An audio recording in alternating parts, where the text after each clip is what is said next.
Hola, yo soy Journey, este es mi canal de YouTube y hoy estoy con mi colega Juan. Juan, saluda.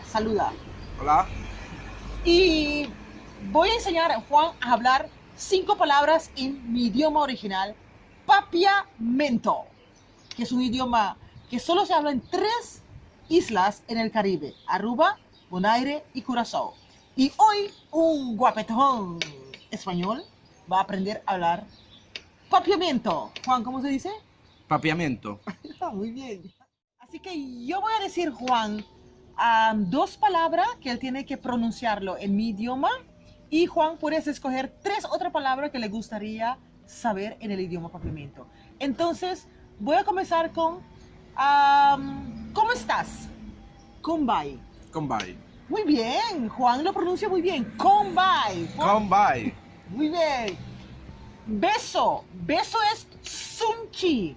Sunchi. Sunchi. Sunchi. Muy bien, Juan. Oh, Juan ya puede ir a Aruba de paseo. A dar sunchis. A dar sunchis. Ok, Juan, ahora es tu turno de preguntarme 3 palabras para yo decirte. Amor. Amor queda amor en mi idioma. Amor. Amor. Diga otro. Chica. Chica. Mucha mujer. Mucha mujer. Mucha mujer. Muy bien. Pues yo quiero mucha mujer. Uno más, Juan.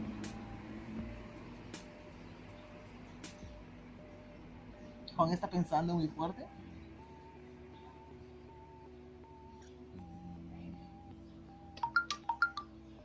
No piensa mucho.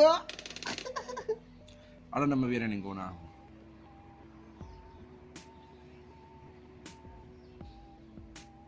¿Cuál palabra? ¿Cuál palabra te gustaría saber? Una palabra que a mí me gusta mucho en papiamento es cariño. Cariño o sweetheart es dushi.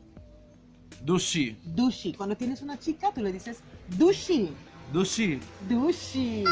Bueno, así que estas son 5 palabras que tanto enseñé a Juan y ustedes también lo pueden enseñar. Y si quieres saber más palabras en papiamento, déjalo aquí y con gusto haré un otro video de idioma papiamento. Si te gustaría ver un video con mi colega Juan, déjalo aquí también y lo haremos pronto. Chao.